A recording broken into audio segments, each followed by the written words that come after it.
മഹാനായ നബി മുഹമ്മദ് മുസ്തഫ സല്ലല്ലാഹു അലൈഹി വസല്ലമ തങ്ങൾ അല്ലാഹുവിന്റെ പ്രവാചകൻ എവിടുന്ന് ചരിത്രം കാണാം. ഒരു സ്വഹാബിയുടെ മയ്യത്ത് നമസ്കാരം, ഒരു സഹാബിയുടെ മയ്യത്ത് നമസ്കാരത്തിന് വല്ലാത്ത ജനസാഗരമായിരുന്നു, വല്ലാത്ത ജനമായിരുന്നു.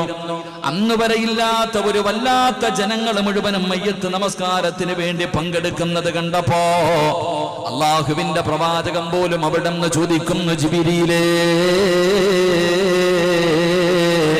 ഇത്രയും ജനം കൂടാനുള്ള കാരണമെന്താ? എന്റെ പ്രിയപ്പെട്ട ഒരു സഹാബി വര്യന്റെ മയ്യത്ത് നമസ്കാരത്തിന് പടച്ചവനെ 10,000 പങ്കെടുക്കുമ്പോൾ അന്ന് വരെ ജനങ്ങളെ കാണാത്ത, അന്ന് വരെ ഒരു മനുഷ്യനും കാണാത്ത രീതിയിൽ ജനങ്ങൾ ഇങ്ങനെ പങ്കെടുത്തപ്പോ അല്ലാഹുവിന്റെ പ്രവാചകൻ പോലും അത്ഭുതത്തോടെ ചോദിക്കുന്നു, ജിബ്രീൽ, മുആവിയയുടെ മയ്യത്ത് ഖബറടക്കാൻ, മുആവിയയുടെ ജനാസ ഖബറടക്കാൻ ഇത്രയും വലിയ ജനസാഗരം ഒരുമിച്ച് കൂടാനുള്ള കാരണമെന്താ? ആ സമയത്ത് മുഖറബുൽ അംലാക്ക് മലക്ക് ജിബ്രീൽ അലൈഹിസ്സലാം പറഞ്ഞു കൊടുത്ത മറുപടി എന്തെന്നറിയുമോ? അല്ലാഹുവിന്റെ റസൂലിനോട് പറഞ്ഞു കൊടുക്കുന്നു, യാ റസൂലല്ലാഹ്, അല്ലാഹുവിന്റെ നബിയേ, ഖുർആനിലെ 114 അധ്യായങ്ങളിൽ ഒരു സൂറത്തിനെ വല്ലാതെ ഇഷ്ടപ്പെട്ട സഹാബിയാണ് നബിയേ. അല്ലാഹുവിന്റെ വിശുദ്ധമായ ഖുർആനിലെ 114 അധ്യായങ്ങളുണ്ടല്ലോ. സൂറത്തുൽ ബഖറ മുതൽ മിനൽ ജിന്നത്തി വന്നാസ്, സൂറത്തുൻ നാസ് വരെയുള്ള 114 അധ്യായങ്ങളിൽ ഒരു സൂറത്തിനെ വല്ലാതെ ഇഷ്ടപ്പെട്ട മനുഷ്യനാ, ഒരു സൂറത്തിനെ വല്ലാതെ നെഞ്ചിലേറ്റിയ മനുഷ്യനാ.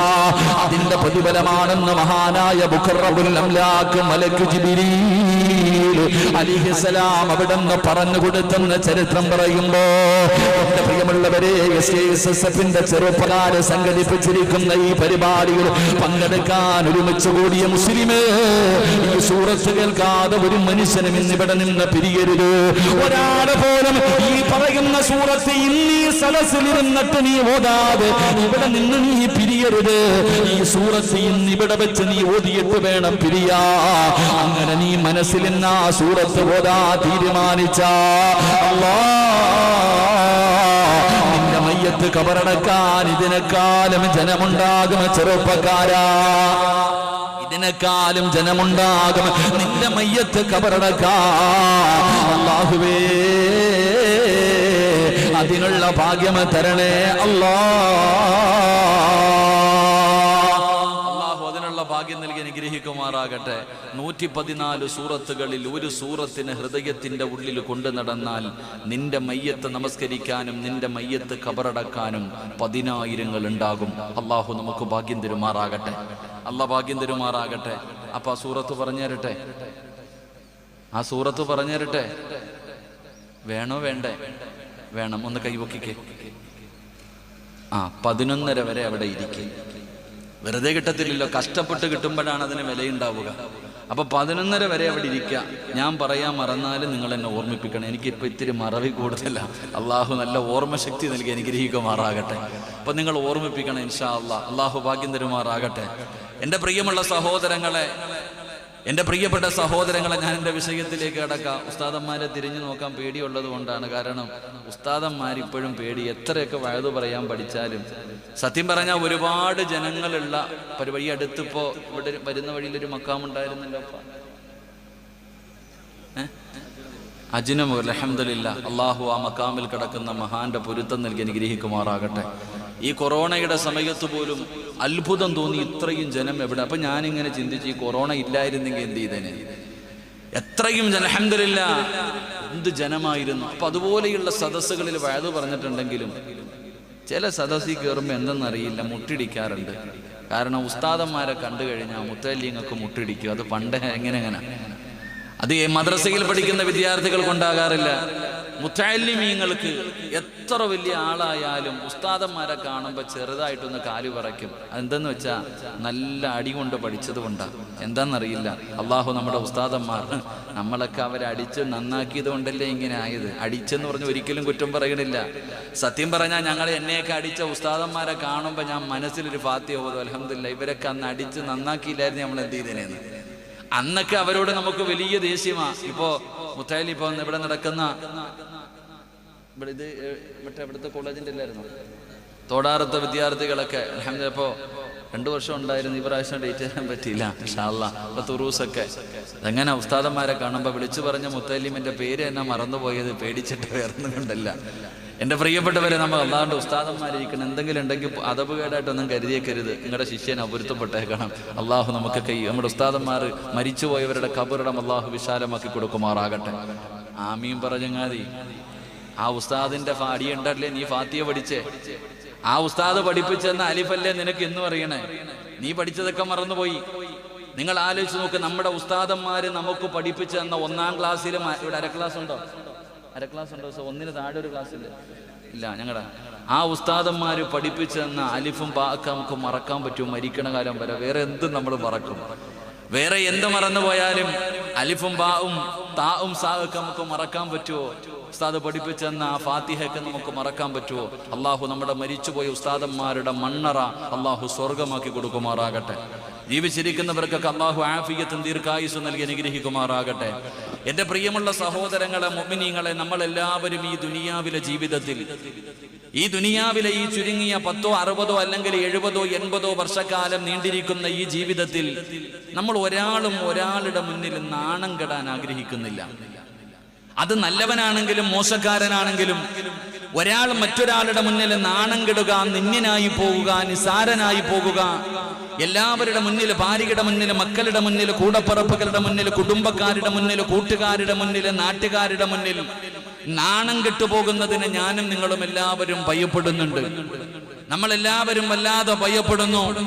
എങ്കിൽ എൻ്റെ പ്രിയപ്പെട്ട സഹോദരങ്ങളെ, ഈ ദുനിയാവിൽ തന്നെ ഒരാളുടെ മുന്നിൽ നാണം കെട്ടുപോകുന്നതിന് ഞാനും നിങ്ങളും ഇത്ര ഭയക്കുന്നുണ്ടെങ്കിൽ, നമ്മൾ അതിന്റെ പേരിൽ വല്ലാതെ പേടിക്കുന്നുണ്ടെങ്കിൽ, കള്ളു കുടിച്ചു എന്ന് നാട്ടുകാരറിഞ്ഞാൽ, പെണ്ണ് പിടിച്ചു എന്ന് നാട്ടുകാരറിഞ്ഞാൽ, ഞാനൊരു കള്ളനാണെന്ന് നാട്ടുകാരറിഞ്ഞാൽ, ഞാനൊരു വൃത്തികെട്ടവനാണെന്ന് എൻ്റെ ഭാര്യ മക്കളും കുടുംബക്കാരും അറിഞ്ഞാൽ അവരുടെ മുന്നിൽ ഞാൻ നാണം കെട്ടുപോകുമല്ലോ എന്ന് ഭയന്നുകൊണ്ട് എൻ്റെ പ്രിയപ്പെട്ടവരെ, പലരും അങ്ങനെയുള്ള സാഹചര്യങ്ങൾ കടന്നു വരുമ്പോൾ ആത്മഹത്യ പോലും ചെയ്യുന്ന ഒരു കാലഘട്ടമാണ്. അപ്പം മറ്റുള്ളവന്റെ മുന്നിൽ നാണം കെട്ടുപോകുന്നതിന് ഞാനും നിങ്ങളും ഭയക്കുന്നു. നമ്മൾ എല്ലാവരും അള്ളാഹുവിനോട് ദുആ ചെയ്യുന്ന, പടച്ചവനെ ഈ ദുനിയാവിൽ നീ എന്നെ നാണം കെടുത്തല്ലേ അല്ലാ. ഈ ദുനിയാവിൽ മറ്റുള്ളവന്റെ മുന്നിൽ തലകുനിക്കേണ്ട ഒരവസ്ഥ എനിക്കും എന്റെ കുടുംബത്തിനും വരുത്താൻ പാടില്ല എന്ന് ഞാനും നിങ്ങളും അള്ളാഹുവിനോട് ദുആ ചെയ്യുമ്പോൾ, എന്റെ പ്രിയമുള്ളവരെ, സത്യത്തിൽ ഞാനും നിങ്ങളും ദുആ ചെയ്യേണ്ടത് എങ്ങനെയാണ്? സത്യത്തിൽ ഞാനും നിങ്ങളും ദുആ ചെയ്യേണ്ടത് എങ്ങനെയാണ്? എല്ലാവരും ദുനിയാവിലെ നാണം കെടുന്നതിന്, ദുനിയാവിലെ ഭാര്യയുടെയും മക്കളുടെയും കുടുംബക്കാരുടെയും നാട്ടുകാരുടെയും കൂട്ടുകാരുടെയും സമൂഹത്തിന്റെ മുന്നിൽ നാണം കെട്ടു പോകുന്നതിന് ഞാനും നിങ്ങളും വല്ലാതെ ഭയപ്പെടുമ്പോ, യഥാർത്ഥത്തിൽ ഭയപ്പെടേണ്ടത് എന്തിനെയാണ്? എവിടെ നാണം കെടുന്നതിനെയാണ് നമ്മൾ ഭയപ്പെടേണ്ടത്? അള്ളാഹുവിന്റെ പരിശുദ്ധമായ ഖുർആൻ എടുത്ത് നോക്കൂ. അള്ളാഹുവിന്റെ വിശുദ്ധമായ ഖുർആൻ എടുത്ത് നോക്കൂ. ഒരു പ്രവാചകൻ അള്ളാഹുവിനോട് ദുആ ചെയ്ത ദുആ കാണാം. അള്ളാഹുവിന്റെ വിശുദ്ധമായ ഖുർആൻ എടുത്ത് നോക്കൂ. ഒരു പ്രവാചകൻ അള്ളാഹുവിനോട് ദുആ ചെയ്ത ദുആ എന്തെന്നറിയുമോ? ആരാ ദുആ ചെയ്തതെന്നറിയുമോ? അല്ലാഹുവേ, മഹാനായ ഖലീലുല്ലാഹി ഇബ്രാഹിം നബി അലൈഹിസ്സലാം. ആരാണ് ഇബ്രാഹിം നബി എന്ന് ഞാൻ പറഞ്ഞു തരേണ്ട കാര്യമില്ലല്ലോ. ആ ഇബ്രാഹിം നബി ആരാണെന്നറിയണമെങ്കിൽ പരിശുദ്ധമായ കഅബാലയം ഞാനും നിങ്ങളും നേരെ നിന്ന് നിസ്കരിക്കുന്ന പടച്ചറപ്പിന്റെ കഅബയുണ്ടല്ലോ, ജീവിതത്തിൽ മരിക്കുന്നതിന് മുമ്പ് ഒരു പ്രാവശ്യമെങ്കിലും ആ കഅബാലയത്തിന്റെ മുറ്റത്ത് ചെന്ന് നിന്നിട്ട് ആ കഅബ കണ്ടുകൊണ്ട് നിസ്കരിക്കണമെന്ന് കൊതിക്കുന്നവരാണ്. ആ കഅബയുടെ കില്ല പിടിക്കണമെന്ന് ആഗ്രഹിക്കുന്നവരാണ്. ആ കഅബാലയത്തിന്റെ കില്ല പിടിച്ചിട്ട് പടച്ച റബ്ബിനോട് ദുആ ചെയ്യണമെന്ന് ആഗ്രഹിക്കുന്നവരാണ്. ആ കഅബാലയത്തിന്റെ സൈഡിലെ സ്വർഗ്ഗത്തിൽ നിന്ന് കൊണ്ടുവന്ന് അലങ്കരിച്ചു വെച്ചിരിക്കുന്ന ഹജറുൽ അസ്വദ് എന്ന് പറയുന്ന ആ പുണ്യമായ കല്ലുണ്ടല്ലോ, അതൊന്ന് ചുംബിക്കുവാൻ, അതൊന്ന് കാണുവാൻ, അതിലൊന്ന് തൊടാൻ ഞാനും നിങ്ങളും ആഗ്രഹിക്കുന്നവരാണ്. ആ കഅബാലയം പണിത പ്രവാചകനാണ് മഹാനായ ഖലീലുല്ലാഹ് ഇബ്രാഹിം നബി അലൈഹിസ്സലാം. ആ കഅബാലയത്തിന്റെ മുറ്റത്ത് തന്നെ ഇരിക്കുന്നുണ്ട് മഖാമു ഇബ്രാഹിം. ഇബ്രാഹിം നബി ഉപയോഗിച്ചിരുന്ന ലിഫ്റ്റ് കാണാം. ആ ലിഫ്റ്റിന്റെ നേരെ മുന്നിലേക്ക് നോക്കിയാൽ പടച്ചവനെ ഹിജ്റ ഇസ്മായിൽ എന്ന് പറയുന്ന ഒരു സ്ഥലം കാണാം. ഇബ്രാഹിം നബിയുടെ പൊന്നാര മകനായ ഇസ്മായിൽ നബി അലൈഹിസ്സലാമിന് ഹാജറ എന്ന് പറയുന്ന പ്രിയപ്പെട്ട മാതാവ് കിടത്തി ഉറക്കിയിരുന്ന പന്തല. എന്തൊരു തിരക്കെന്നറിയുമോ? ആ ഹിജ്റ ഇസ്മായിൽ അകത്ത് കയറിയെന്ന 2 റക്അത്ത് നമസ്കരിക്കാൻ എന്തിനാണ് തിരക്ക് കൂട്ടുന്നത്? എല്ലാവരും അവിടെയൊന്ന് കയറി നിൽക്കാൻ, ആണോ പെണ്ണോ എന്ന് നോക്കാറില്ല. പടച്ചവനെയൊന്ന് സുജൂദ് ചെയ്യാൻ വല്ലാത്ത തിരക്കാണ്. അതിന്റെ കാരണം എന്താ? മഹാനായ നബി മുഹമ്മദ് മുസ്തഫ സല്ലല്ലാഹു അലൈഹി വസല്ലമ തങ്ങള് പരിശുദ്ധമായ കഅബാലയത്തിന്റെ ഉൾഭാഗത്ത് കയറി പ്രവാചകൻ നമസ്കരിക്കുമായിരുന്നു. ഇത് കണ്ടപ്പോഴാണ് ആയിഷ ബീബി റളിയല്ലാഹു തആല അൻഹ അവിടുന്ന് ചോദിച്ചപ്പോ അല്ലാഹുവിന്റെ റസൂൽ പറഞ്ഞു, ആയിഷ ഇസ്മായിൽ അകത്ത് കയറി നിസ്കരിച്ചാൽ അത് കഅബാലയത്തിന്റെ അകത്ത് നമസ്കരിക്കുന്നത് പോലെയാണ്. അതുകൊണ്ടാണ് ജനങ്ങൾ വല്ലാത്ത തിരക്ക് കൂട്ടുന്നത്. ആ മുകളിൽ കാണുന്ന സ്വർണ്ണപാതികളുടെ താഴെ നിന്നിട്ട് അല്ലാഹുവേ ജീവിതത്തിൽ വന്നുപോയ പിഴവുകളൊന്ന് പുറത്തു തരണേ അല്ലാഹ്, ദുആ ചെയ്യാൻ ജനങ്ങൾ വല്ലാത്ത തിരക്കാ. എന്റെ പ്രിയപ്പെട്ടവരെ, ആ കഅബാലയം പണിത പ്രവാചകനാണ് മഹാനായ ഖലീലുല്ലാഹി ഇബ്രാഹിം നബി അലൈഹിസ്സലാം. ആ ഇബ്രാഹിം നബിയാണ് പടച്ചവനോട് ദുആ ചെയ്യുന്നത്. എന്തേ ദുആ ചെയ്തത്? വലാ തുഹ്സിനി യൗമ അല്ലാഹുവിന്റെ ഖലീലായ ലോകത്ത് പടച്ച റബ്ബിനെ ആരാധിക്കുന്നതിന് വേണ്ടി ആദ്യമായിട്ടൊരു ഭവനം പണിത ഇബ്രാഹിം നബി അല്ലാഹുവിനോട് ദുആ ചെയ്യുകയാണ്. അല്ലാഹുവേ, പരലോകത്ത് എന്നെ നീ നാണം കെടുത്തല്ലേ ഖിയാമത്ത് നാളില് എല്ലാവരും ഒരുമിച്ച് കൂടുന്ന മഹ്ശറയുണ്ടല്ലോ, അവിടെ നീ എന്നെ നിന്നനാക്കല്ലേ അല്ലാ, എന്നെ മോശക്കാരനാക്കല്ലേ അല്ലാ, എന്റെ അഭിമാനത്തിന് സദം ഭരിപ്പിക്കല്ലേ അല്ലാ. ഖലീലായ ഇബ്രാഹിം നബിയാണ് ദുആ ചെയ്യുന്നത്. നാളെ പരലോകത്ത് നീ എന്നെ നാണം കെടുത്തല്ലേ തമ്പുരാന്, എന്നെ നീ നിന്നനാക്കല്ലേ തമ്പുരാന്, എന്നെ നീ നിസാരനാക്കല്ലേ അല്ലാ. ഇബ്രാഹിം നബിയാണ് ദുആ ചെയ്യുന്നത്. വലാ തുഹ്സിനി യൗമ അവിടുന്ന് ഇബ്രാഹിം നബി പോലും ദുആ ചെയ്തെന്ന് അല്ലാഹുവിന്റെ വിശുദ്ധമായ ഖുർആൻ പറയുമ്പോ ഈ സദസ്സിൽ നിൽക്കുന്ന ഞാനും നിങ്ങളും നമ്മളിൽ ആരാ പടച്ചവനോട് ദുആ ചെയ്യുന്നത്? അല്ലാഹുവേ, നീ നാളെ ആഖിറത്തിലോ എന്നെ നാണം കെടുത്തല്ലേ അല്ലാ. ജീവിതത്തിൽ ഒരിക്കലെങ്കിലും ദുആ ചെയ്തിട്ടുണ്ടോ? ഈ ദുനിയാവിൽ നാണം കെടുത്തരുന്ന നീ പറയുന്നവനാണ്.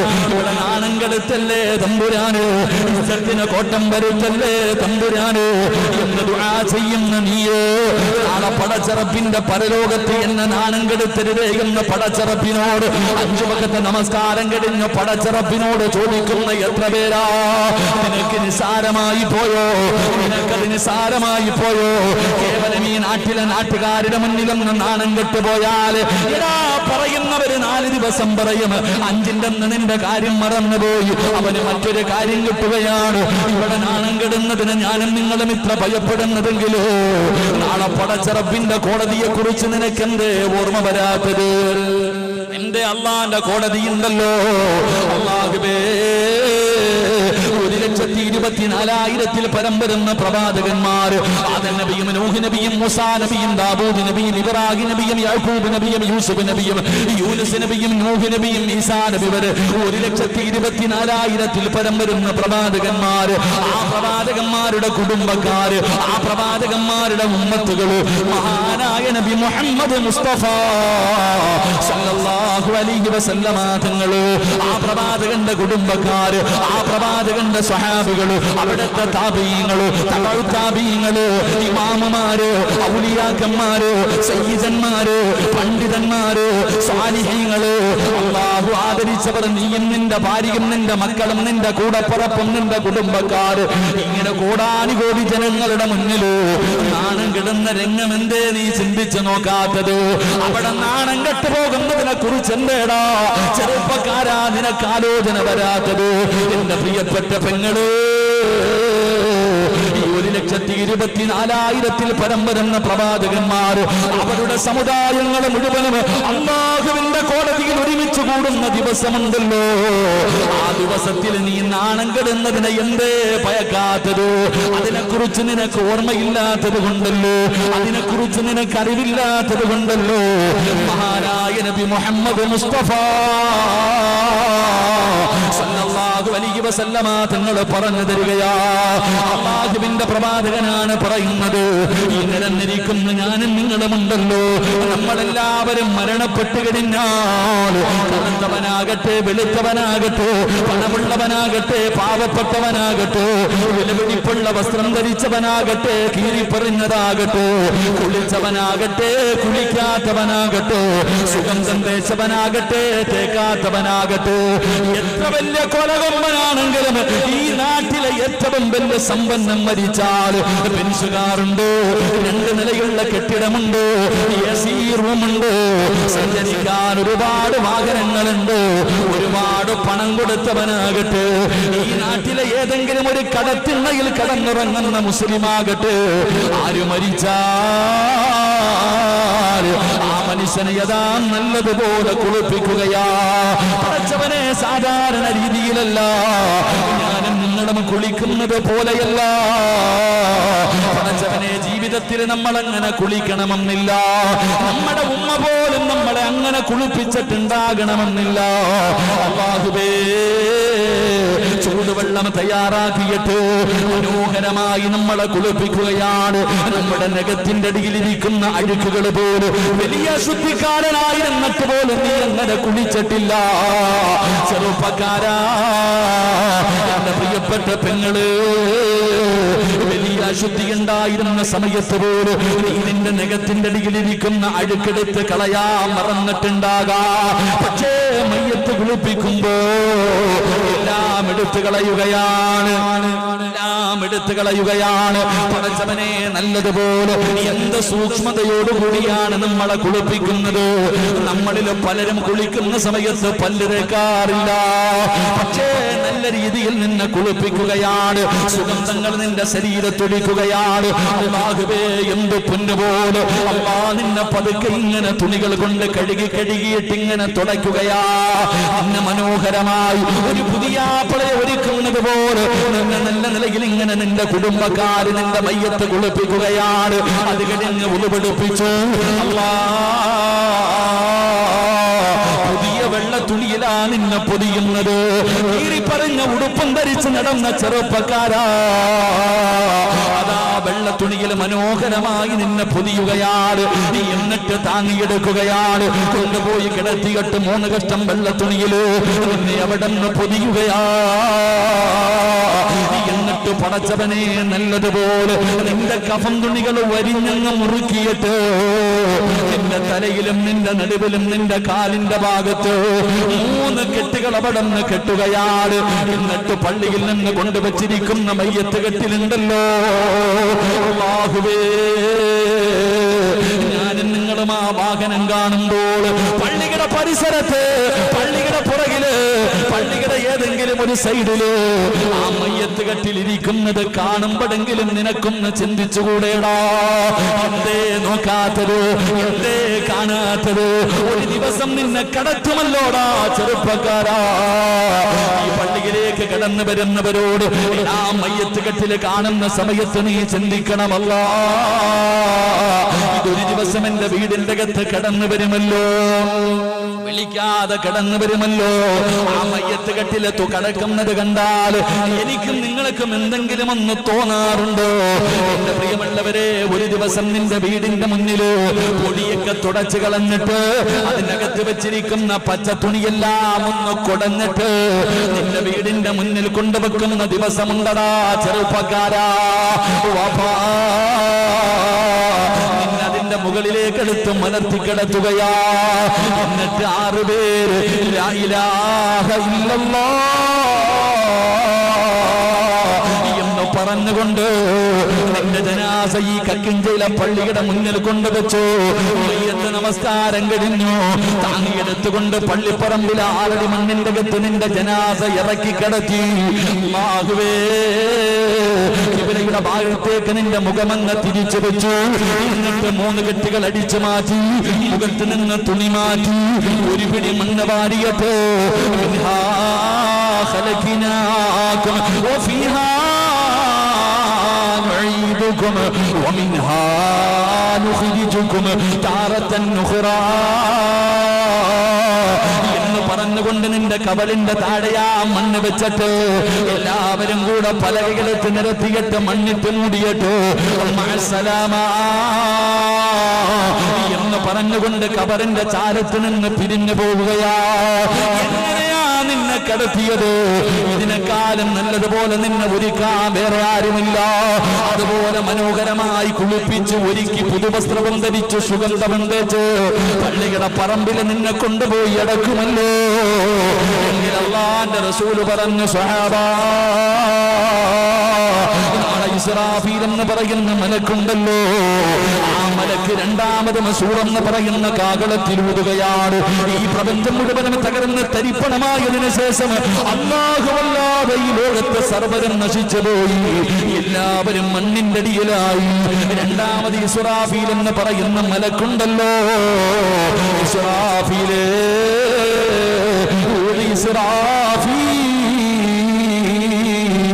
ഇസ്രാഫീൽ എന്ന് പറയുന്ന മലക്കുണ്ടല്ലോ, എന്ന് പറയുന്ന കാകളത്തിൽ 2ാമതൂടുമ്പോ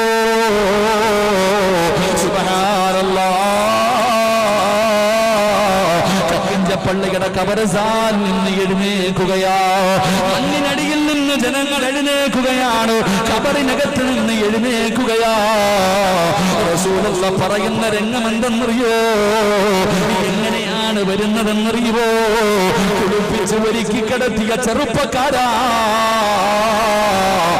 നിരന്നിരിക്കുന്ന ജനസാഗരമുണ്ടല്ലോ, മനുഷ്യന്റെ കോലമായി പള്ളിപ്പറമ്പിലെ കബറിന്റെ അകത്ത് കൊണ്ട് കിടത്തിയ നീയുണ്ടല്ലോ, നാളെ അല്ലാഹുവിന്റെ കോടതിയിൽ എഴുന്നേറ്റ് വരുന്ന രംഗമെങ്ങനാ? പട്ടിയുടെ കോലത്തിലോ, പന്നിയുടെ കോലത്തിലോ, കഴുതയുടെ രൂപത്തിലോ, പേപ്പട്ടിയുടെ രൂപത്തിലോ നടന്നു വരുന്നവരോ, ഇഴഞ്ഞു വരുന്നവരോ, കുഷ്ഠരോഗിയെ പോലെ വരുന്നവരോ, മുഖത്ത് മാംസമില്ലാത്തവരോ, മലദ്വാരങ്ങളിൽ കൊടികുത്തി വെച്ച് ഇഴഞ്ഞു വരുന്നവരോ, ഇതുപോലെ ജനങ്ങൾ ഇങ്ങനെ കബറിന്റെ അകത്ത് നിന്ന് എഴുന്നേറ്റ് വരികയാ. എല്ലാവരും അല്ലാഹുവിന്റെ കോടതിയിലേക്ക് കടന്നു വരുമ്പോ അല്ലാഹുവിന്റെ കോടതിയില് ആദം നബി മുതൽ അഷ്റഫുൽ ഖൽഖായ തങ്ങൾ വരെയുള്ള 1,24,000 പരം വരുന്ന പ്രവാചകന്മാർ, അവരുടെ കോടാനി കോടാനി കോടാനി കോടി അനുയായികളും നാളെ അല്ലാഹുവിന്റെ കോടതിയിൽ ഇങ്ങനെ നിൽക്കുമ്പോ അവിടെ നിന്റെ വാപ്പയുണ്ട്, അവിടെ നിന്റെ ഉമ്മയുണ്ട്, അവിടെ നിന്റെ കൂടപ്പിറപ്പുണ്ട്, അവിടെ നിന്റെ ഭാര്യ മക്കളുണ്ട്, അവിടെ നിന്റെ ചങ്കമ കരടമുണ്ട്, അവിടെ നിന്റെ കൂട്ടുകാരുണ്ട്, അവിടെ നിന്റെ കുടുംബക്കാരുണ്ട്, അവിടെ ഈ നാട്ടുകാര് മുഴുവനുമുണ്ട്. അങ്ങനെ നിൽക്കുമ്പോ റസൂലുള്ളാഹി പറയുന്നു, സഹാബാ, ഒരു വിഭാഗം ജനങ്ങൾ ഇങ്ങനെ കടന്നു വരികയാ, ഒരു വിഭാഗം ജനങ്ങൾ ഇങ്ങനെ കടന്നു വരികയാ. ആ പരലോക പരലോകത്ത് ഉടുതുണിയില്ലാതെ പടച്ചവനെ ചെമ്പിന്റെ തറയിൽ നിൽക്കുകയാണ്. ഏത് പരലോകമെന്നറിയുമോ? അല്ലാഹുവിന്റെ കോടതിയിൽ ജനങ്ങൾ മുഴുവനും നിൽക്കുന്ന ദിവസമുണ്ടല്ലോ. വിഭാഗം ഇങ്ങനെ കടന്നു വരികയാ. അവരെ കാണുമ്പോ ജനങ്ങളും മൂക്കുപൊത്തുകയാണ്.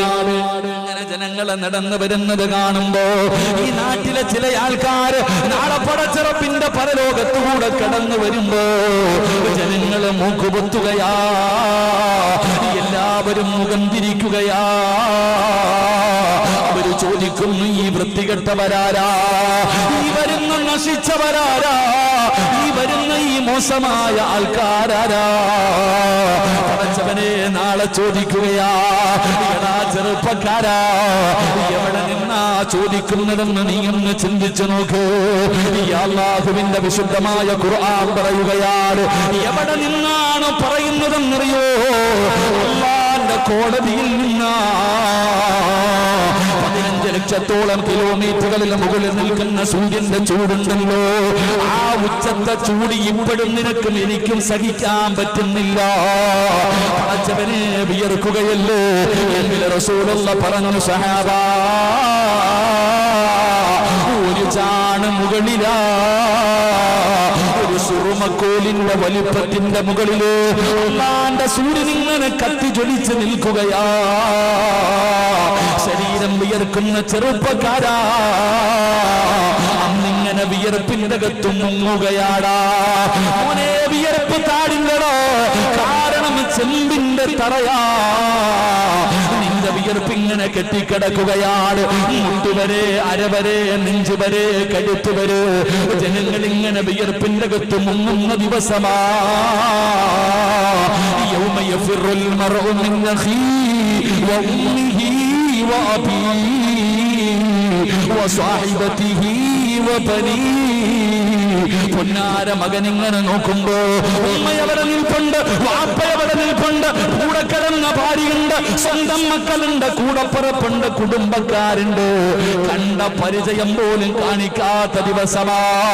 സിറാജിന്റെ ഉമ്മയാളെ പരലോകത്ത് വെച്ചെന്നെ കണ്ട മോനെ സിറാജെ എന്ന് വിളിക്കാറില്ല, ഉമ്മ എന്ന് പറഞ്ഞ് ഞാനും വിളിക്കാറില്ല. കാരണം കണ്ട പരിചയം പോലും ഇല്ലടാ പൊന്നുമോര്. ഞാനല്ല പറഞ്ഞത്, അല്ലയാ പറഞ്ഞത്, അല്ലാഹുവാണ് പറഞ്ഞത്. തിരിഞ്ഞു നോക്കൂല.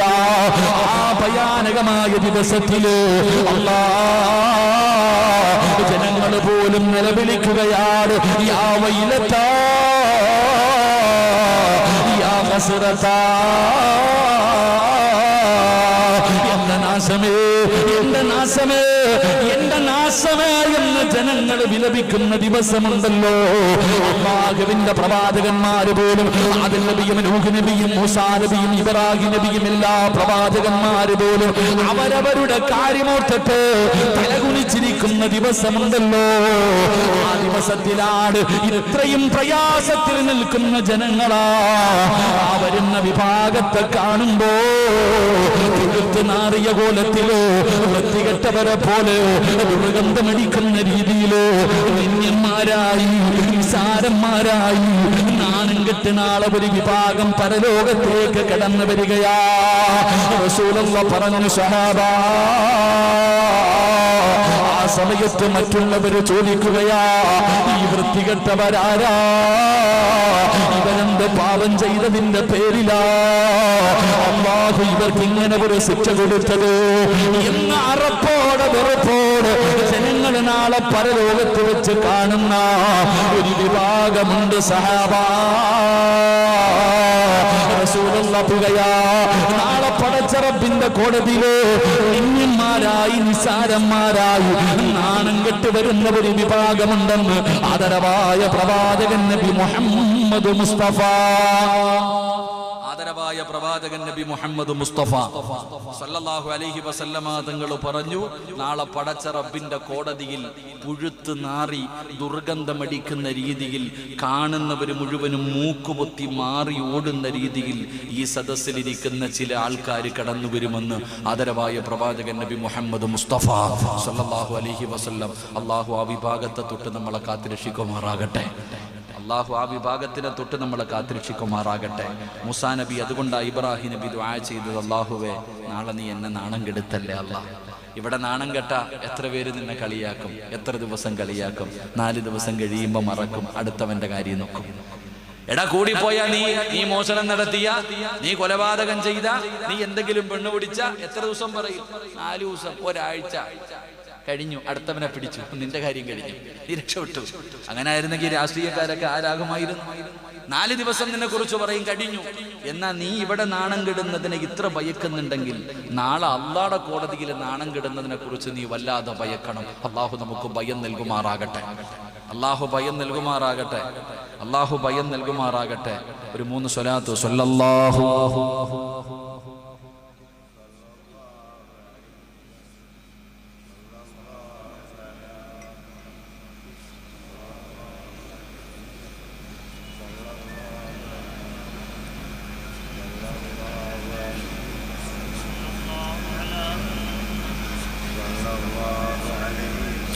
അല്ലാഹുമ്മ സല്ലി അലാ മുഹമ്മദ് യാ റബ്ബി സല്ലി അലൈഹി വസല്ലം. അല്ലാഹു സ്വീകരിക്കുമാറാകട്ടെ. ഇതെടാ ചങ്ങായിമാരെ നിൽക്കണത്, ഇരിയടാ, ഇരിക്കുക, ഇരി ചങ്ങായി, നീ ഇത് നിൽക്കണ, ആ നിൽക്കണ 3 ചങ്ങാതിമാർ പോടെ എല്ലാം കയറിയില്ല. ആ നിൽക്കണ ചങ്ങായിമാരൊക്കെ അവിടെ ഒരു ഉസ്താദൊക്കെ നിൽക്കുന്നു. അൽ ഉലമാ വറസത്തുൽ അംബിയ. ഇരിക്കിരിക്കും, എല്ലാവരും ഇരിക്കുക, കയറിയിരിക്കടോ. കസേര പറക്കിയിട്ടോട്, വിക്കായുടെ ചെറുപ്പക്കാരൻ്റെ കസേര പറക്കി അവിടെ കൊണ്ടിട്ടോളൂ. ഇൻഷാ അല്ലാഹ് ഒരാൾ നിൽക്കരുത്, നിങ്ങൾക്കെല്ലാം വേണ്ടി ഞാൻ നിൽക്കുന്നുണ്ട്. അള്ളാഹു നാളെ പരലോകത്ത് എന്നെ നിർത്തി ബുദ്ധിമുട്ടിപ്പിക്കാതിരുന്നാൽ മതി. അള്ളാഹു കാക്കുമാറാകട്ടെ. ആമീൻ പറ മനുഷ്യന്മാരെ. ഇതെന്തിപ്പോൾ ഇങ്ങനെ ഒരു പിശുക്കന്മാര്? നിങ്ങളുടെ ഒരു ആമീൻ 40 പേര് പറഞ്ഞാൽ രക്ഷപ്പെട്ടെന്നല്ലേ? 40 പേരിൽ കൂടുതൽ ഒരു സദസ്സിലുണ്ടെങ്കിൽ ആ സദസ്സിൽ ആമീനിന് വർക്കത്തുണ്ടെന്ന രക്ഷപ്പെട്ടെന്നാ. അപ്പൊ 40 അല്ലല്ലോ. ഒരാമീൻ പറഞ്ഞ ഞാൻ രക്ഷപ്പെടട്ടെ. ചിരിച്ചോണ്ടല്ല, ആത്മാർത്ഥമായിട്ട് പറയണം. കാരണം അറിയാത്തവന്റെ പ്രാർത്ഥനയ്ക്ക് ഉത്തരവുണ്ടെന്നല്ലേ. ഒരു നല്ല ആമി, അള്ളാഹു എന്നെ നന്നാക്കുമാറാകട്ടെ, അള്ളാഹു എന്നെ രക്ഷപ്പെടുത്തുമാറാകട്ടെ, അള്ളാഹു നിങ്ങളെയും രക്ഷപ്പെടുത്തുമാറാകട്ടെ. എൻ്റെ പ്രിയമുള്ള സഹോദരങ്ങളെ, ഇപ്പൊ ചിരി കളി അല്ലേ കാണാൻ, താടിയുണ്ട്, തഴമ്പുണ്ട്, വലിയ മാന്യനാണ് നമ്മുടെ മുന്നിലൊക്കെ. ഓ സിറാജോ, എൻ്റെ പൊന്നാര മുത്തല്ലിമേ, നീ ഇങ്ങനൊന്നും പറയില്ലേ ഉസ്താദെ. ഓൻ പറയണ കേട്ടപ്പോൾ തന്നെ തമിഴ് പറഞ്ഞു, ഹിന്ദി പറഞ്ഞു, ഇംഗ്ലീഷ് പറഞ്ഞു, അറബി പറഞ്ഞു. തമിഴൊക്കെ ഇങ്ങനെ പഠിച്ചിട്ടങ്ങായി. ഞാൻ തന്നെ ഇങ്ങനെ വെടികൊണ്ടതുപോലെ ഇരിക്കുക. എങ്ങനെ മനുഷ്യന്മാര് അറസിന്റെ മുകളിൽ കയറ്റാന്ന് പറഞ്ഞ് എങ്ങനെ ഉണ്ടോ? അള്ളാഹനെ ഓർത്തിട്ട് ഇങ്ങനെയുള്ള പരിപാടികളൊക്കെ നിർത്താം. അല്ലാഹു അഅലം. നമ്മുടെയൊക്കെ സ്വഭാവം എന്താണെന്ന് എനിക്കല്ലേ അറിയത്തുള്ളൂ. പടച്ചറബ്ബേ, എൻ്റെ സ്വഭാവം എന്താണെന്ന് ഈ ഇടത് ഭാഗത്തിരിക്കണ കിതാബ് എടുത്ത് വായിച്ചു നോക്കിയാൽ എന്നെ വെട്ടിക്കൊല്ലും. അങ്ങനത്തെ സ്വഭാവം എനിക്കുള്ളത്. ഇതൊക്കെ പറയുമ്പോൾ സത്യം പറഞ്ഞാൽ പേടിയാ തോന്നണേ. അള്ളാഹു കാത്തുരക്ഷിക്കുമാറാകട്ടെ. ഇതാപ്പ ഇല്ലേ, സ്നേഹം കൊണ്ടാ, കുഴപ്പമൊന്നുമില്ല. അള്ളാഹു ഞങ്ങളെ സ്വർഗത്തിൽ ഒരുമിപ്പിക്കുമാറാകട്ടെ. എങ്കിൽ ഈ ചിരിക്കുന്ന നമ്മളിൽ പലരും മാന്യന്മാരായി നടക്കുന്നവരാ, ഞാനും നിങ്ങളും. എങ്കിലും നാളെ പൊളി ഇതൊക്കെ. ഇന്നിത്രയും പേരുടെ മുന്നിൽ ഞാനും നിങ്ങളും വലിയ മാന്യനായി, വലിയ മഹാനായി ഞാനും നിങ്ങളൊക്കെ ഇങ്ങനെ ചിരിച്ച് കളിച്ച് നടക്കാം. എങ്കിലും നാളെ പരലോകത്ത് വരുമ്പോ ഇതൊക്കെ പൊളിയൂലേ, ഈ മറയൊക്കെ പോകൂലേ? അന്നെന്തായിരിക്കും നമ്മുടെ അവസ്ഥ? നമ്മൾ എന്തേ ചിന്തിക്കാത്ത? നാളെ ജനങ്ങൾ മുഴുവനും അറപ്പോടെ വെറുപ്പോടെ നിന്യന്മാരായി വരുന്ന വിഭാഗത്തെ കുറിച്ച് പ്രവാചകൻ സല്ലല്ലാഹു അലൈഹി വസല്ലം തങ്ങൾ പറഞ്ഞു കൊടുക്കുന്നു. ആ പറയുന്ന ലിസ്റ്റിൽ നിന്റെ പേരുണ്ടോ എന്ന് നോക്കാം. അള്ളാഹു കാക്കുമാറാകട്ടെ. നമ്മൾ വിചാരിച്ചു, ഉസ്താദെ ഞാൻ കള്ളു കുടിക്കുന്നില്ല, ഞാൻ വ്യഭിചരിക്കുന്നില്ല, ഞാൻ പലിശ തിന്നുന്നില്ല, ഞാൻ ശിർക്ക് ചെയ്യുന്നില്ല, അപ്പൊ നമ്മളൊന്നും ആ വിഭാഗത്തിൽ പെടില്ല നമ്മൾ കരുതിയിരിക്കണേ. നമുക്ക് പാവമെന്ന് പറഞ്ഞാൽ കള്ളുകുടിയും വ്യഭിചാരവും പലിശ തീറ്റി ഇതൊക്കെ മാത്രം പാവം, ബാക്കിയൊന്നും പാവമല്ലല്ലോ. ബാക്കിയൊന്നും പാവങ്ങളായിട്ട് ഞാനും നിങ്ങളും പരിഗണിക്കുന്നില്ലല്ലോ. അതുകൊണ്ടല്ലേ റസൂലുള്ളാഹി സ്വല്ലല്ലാഹി അലൈഹി വസല്ലം തങ്ങൾ പറഞ്ഞു, ഒരു കാലഘട്ടം വരും, ആ കാലഘട്ടത്തിലെ മനുഷ്യന് പാവം എന്ന് പറയുന്നത് മൂക്കിന്റെ മുകളിൽ വന്നിരിക്കണ ഈച്ചയെ പോലെ അങ്ങനെ പായിച്ചു കളയും. അതിപ്പോ തെറ്റാണോ ചങ്ങാതി? അല്ലേ, ഇത് തെറ്റാണോ? മൂക്കിന്റെ മുകളിൽ വന്നിരിക്കുന്ന ഈച്ചയെ ഓടിച്ചു കളയുന്നത് പോലെ ചില പാവങ്ങൾ നമുക്ക്. നമ്മളെപ്പോഴും വലുതിനെ കുറിച്ച് മാത്രമേ ചിന്തിക്കുന്നുള്ളൂ. എങ്കിൽ ചെറുതിനെ കുറിച്ചാ പേടിക്കേണ്ടത്, വലുത് മാത്രമല്ല.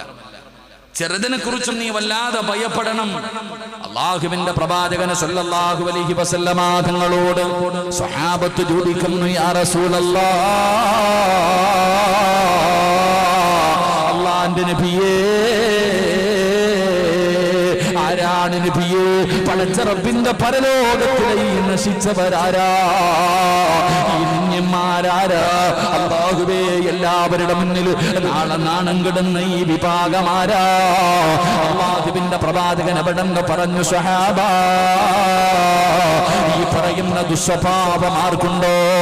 ഈ പറയുന്ന ദുസ്വഭാവങ്ങളുണ്ടല്ലോ, ഈ സദസ്സിലിരിക്കുന്ന എനിക്കോ നിങ്ങൾക്കോ ആർക്കെങ്കിലും ഉണ്ടെങ്കിൽ ഇന്നത്തോടെ തൗബ ചെയ്യണോ, ഇവിടുന്ന് പിരിയുന്നതിന് മുമ്പ് തൗബ ചെയ്യണോ, ഇല്ലെങ്കിൽ നാളെ അല്ലാഹു നിന്നെ നാണം കെടുത്തും. ചെറുപ്പക്കാരാ, എന്റെ പ്രിയപ്പെട്ട ഉമ്മ പെങ്ങന്മാരെ, ഈ പറയുന്ന ദുസ്വഭാവമെങ്ങാണ് നിനക്കുണ്ടായ, ഞാൻ പറയുന്നത് നിനക്ക് മനസ്സിലാകുമോ എന്ന് എനിക്കറിയില്ല. എങ്കിലും ഉമ്മ, നിനക്കൊരൽപ്പമെങ്കിലും മനസ്സിലാകുന്നുണ്ടെങ്കിൽ, ഈ പറയുന്ന പാപം നിന്റെ ജീവിതത്തിലുണ്ടെങ്കിൽ ഇന്നിവിടുന്ന് പിരിയുന്നതിന് മുമ്പേ കരയണേ, ഇവിടുന്ന് പിരിയുന്നതിന് മുമ്പേ റബ്ബിന്റെ മുന്നിൽ തൗബ ചെയ്യണേ. എന്റെ ചെറുപ്പക്കാരോട്, SKSSF-ന്റെ എന്റെ പ്രിയപ്പെട്ട മക്കളോട് പറയുകയാ, മോനെ ഇരുന്ന് കേൾക്കടാ, മോനെ വഅദ് നടത്തുന്നത് നല്ലതാടാ, നല്ല കാര്യങ്ങൾ ചെയ്യുന്നത് നല്ലതാ. പക്ഷേ നാളെ പടച്ച റബ്ബിന്റെ മുന്നിൽ നാണം കെട്ടു പോകാൻ, അല്ലാഹുവിന്റെ മുന്നിലെങ്ങാനും ആ നാണം കെടുന്ന വിഭാഗത്തിൽ നിന്റെ പേരുണ്ടെങ്കിൽ ഈ കഷ്ടപ്പെട്ടതൊക്കെ വെറുതെയായി പോകും. ചെറുപ്പക്കാരാ, അതുകൊണ്ട് ഓരോരുത്തരും പ്രഭാഷണത്തിന് വിലയിരുത്തണ്ട. ഞാൻ എന്നെ കുറിച്ച് പറയാ, ഈ പറയുന്നത് എന്റെ ജീവിതത്തിലുണ്ടോ എന്ന് ഞാൻ നോക്കാം. നിങ്ങൾ ഓരോരുത്തരും നോക്കണേ. ഉണ്ടെങ്കിൽ തൗബ ചെയ്യൂ, ഇനി ഒരിക്കലും ചെയ്യില്ലെന്ന് തീരുമാനിക്കൂ. അല്ലാഹ് അതിനുള്ള ഈമാൻ തരണേ അല്ലാഹ്. മഹാനായ പ്രവാചകൻ സല്ലല്ലാഹു അലൈഹി വസല്ലമ തങ്ങൾ പറഞ്ഞു കൊടുക്കുകയാ, ഒന്നാമത്തെ വിഭാഗം ആരെന്നറിയുമോ? ഉറങ്ങല്ലേ വാപ്പാ, വാപ്പാ, ഈ പറയുന്ന ദുശീലം നിനക്കുണ്ടോ? എങ്കിൽ നീ നാണം കെട്ടു പോകും. അല്ലാഹുവിന്റെ കോടതിയിൽ നീ നാണം കെടുകയാണ്. പടച്ച റബ്ബിന്റെ കോടതിയിൽ നീ ഒന്നുമില്ലാതാകുകയാണ്. അല്ലാഹുവിന്റെ റസൂൽ പറയുന്ന ഒന്നാമത്തെ വിഭാഗം ആരെന്നറിയുമോ? സഹാബാ, ഒരു കടുകുമണിയുടെ അളവെങ്കിലും നിങ്ങളുടെ ഹൃദയത്തിൽ അഹങ്കാരമുണ്ടോ? ചെറുപ്പക്കാരാ, എന്റെ പ്രിയപ്പെട്ട ഉമ്മകളെ, ഒരു കടുകുമണിയുടെ അളവെങ്കിലും നിന്റെ ഹൃദയത്തിൽ അഹങ്കാരമുണ്ടോ? നാളെ നീ അല്ലാഹുവിന്റെ കോടതിയിൽ നാണം കെടുമെന്ന് നബി മുഹമ്മദ് മുസ്തഫ അല്ലാഹു നമ്മളെ കാത്തിരക്ഷിക്കുമാറാകട്ടെ. ഒന്നാമത്തെ പാപം, നിങ്ങളുടെ ആരുടെയെങ്കിലും, നമ്മുടെ ആരുടെയെങ്കിലും ഹൃദയത്തിൽ അഹങ്കാരമുണ്ടെങ്കിൽ നമ്മുടെ കാര്യം പോക്ക. അല്ലാഹു കാത്തിരക്ഷിക്കുമാറാകട്ടെ. അഹങ്കാരം ഇല്ലാത്തവരൊക്കെ ഒന്ന് കൈവക്കിക്കും.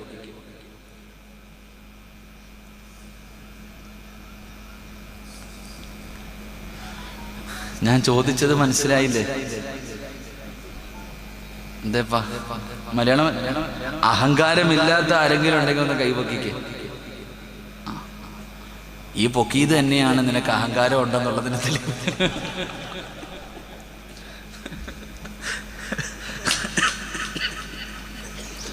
നിനക്ക് തന്നെ ഇത് ഓവറായിട്ട് തോന്നുന്നില്ലേ? എടാ, ഇത് തന്നെ അഹങ്കാരം. അതാണ് പണ്ടൊരു മഹാന്റെ ചരിത്രം പറയുന്നുണ്ട്. ഒരു മഹാന്റെ പുറകിൽ ഇബിലീസ് ഇങ്ങനെ നടക്കുക, പിഴപ്പിക്കാൻ. എത്ര നോക്കിയിട്ടും പറ്റണില്ല. അപ്പൊ ഒരു ദിവസം പോയിട്ട് പറഞ്ഞു, ഞാൻ തോറ്റു നിങ്ങളുടെ മുന്നിൽ. 40 കൊല്ലമായി നിങ്ങളെ പിഴപ്പിക്കാൻ നോക്കിയിട്ട് ഞാൻ തോൽവി സമ്മതിച്ചു. നിങ്ങൾ വലിയ മഹാനാ, ഞാൻ പോവാ. അപ്പോഴീ ഇബിലീസിനോട് പറഞ്ഞു, നീ നിന്റെ പണി നോക്കടാ. 40 കൊല്ലമായിട്ട് നിങ്ങളുടെ പുറകിൽ നടന്നിട്ട് ഞാൻ തോറ്റുപോയി എന്ന് പറയുമ്പോ ചിലപ്പോ മനസ്സിൽ തോന്നത്തില്ലേ, അപ്പൊ ഞാൻ മഹാനാണെന്ന്. അപ്പോഴും മഹാൻ പറഞ്ഞു, നീ നിന്റെ പണി നോക്കടാ, വേറെ ആളെ നോക്കാൻ. അതുപോലെ ഞാൻ ചുമ്മാ കൈവക്കിയത് അഹങ്കാരം എന്നല്ല പറഞ്ഞത്. എന്തേ പലരും പൊക്കാഞ്ഞത്? പേടിച്ചിട്ട്, അഹങ്കാരം ഉണ്ടാഞ്ഞിട്ടല്ല. അതങ്ങനെ ആയി പോകുമോ എന്നുള്ള ഭയം. അള്ളാഹു കാത്തിരക്ഷിക്കുമാറാകട്ടെ.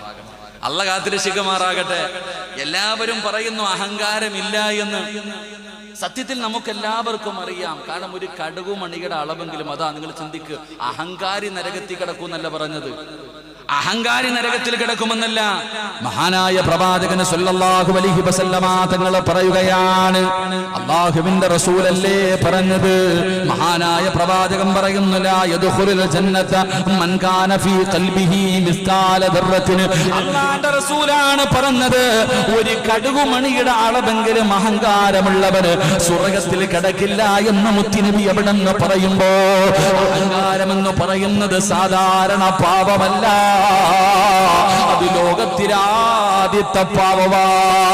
എന്റെ പ്രിയപ്പെട്ടവരെ, ലോകത്ത് ആദ്യമായിട്ട് അഹങ്കാരം കാണിച്ചതാരാ? അഹങ്കരിച്ചവന്റെ ചരിത്രം നിനക്കറിയുമല്ലോ. ലോകത്ത് ആദ്യമായിട്ട് അഹങ്കാരം കാണിച്ചവന്റെ അവസ്ഥ എന്താണെന്നറിയാത്ത ഒരു ചെറിയ കുട്ടിയെങ്കിലും ഉണ്ടോ? ആരാ ലോകത്ത് ആദ്യമായി അഹങ്കരിച്ചത്? ലഅനത്താക്കപ്പെട്ട ഇബ്ലീസ്. ആദം നബി അലൈഹിസ്സലാമിന്റെ മുന്നിൽ സുജൂദ് ചെയ്യാൻ പറഞ്ഞപ്പോ അവരല്ലേ പറഞ്ഞത്, ആദമിനെ ഞാൻ സുജൂദ് ചെയ്യില്ല, ആദമിനെ ഞാൻ സുജൂദ് ചെയ്യില്ല. ആദമിനെ മണ്ണ് കൊണ്ടാണ് സൃഷ്ടിച്ചത്, എന്നെ സൃഷ്ടിച്ചത് തീ കൊണ്ടാണ്, അതുകൊണ്ട് മണ്ണ് കൊണ്ട് സൃഷ്ടിച്ച ആദമിനെ ഞാൻ സുജൂദ് ചെയ്യില്ല. എന്റെ പ്രിയപ്പെട്ടവർ, അല്ലാഹു അവനെ ശപിച്ചില്ലേ? അല്ലാഹു ഖിയാമത്ത് നാൾ വരെ അവനെ ശപിച്ചില്ലേ? അവൻ നരകത്തിന്റെ അവകാശിയല്ലേ?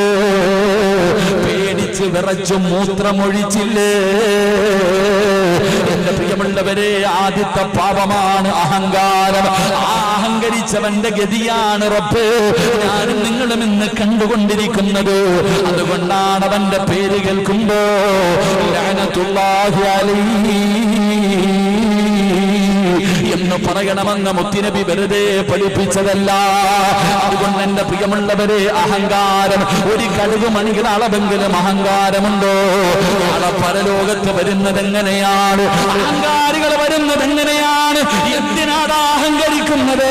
നാട്ടുകാരെന്ന മഹാനാണെന്ന് പറയണം, എല്ലാവരും എന്നെ കാണുമ്പോ എഴുന്നേറ്റ് നിൽക്കണം, എല്ലാവരും എന്നെ ബഹുമാനിക്കണം, എല്ലാവരും എന്റെ വാക്കുകൾ കേൾക്കണം. ഇതിനു വേണ്ടിയല്ലേ ഞാനും നിങ്ങളും പലതും ചെയ്യുന്നത്. എല്ലാവരും ആദരിക്കുന്നവനാകണം, മഹാനാണെന്ന് പറയണം. ഇതിനു വേണ്ടിയാണ്, മറ്റുള്ളവന്റെ മുന്നിൽ നെളിഞ്ഞു നിൽക്കാൻ വേണ്ടിയല്ലോ ഞാനും നിങ്ങളും പലതും കാണിക്കുന്നത്, പലതും ചെയ്യുന്നത്, ഏത് മോശമായ രീതിയിലൂടെയും സഞ്ചരിക്കുന്നത്. എങ്കിൽ അല്ലാഹുവിന്റെ റസൂൽ പറഞ്ഞു, സഹാബാ, നാളെ പരലോകത്ത് വരുന്ന രംഗം എങ്ങനെയെന്നറിയുമോ?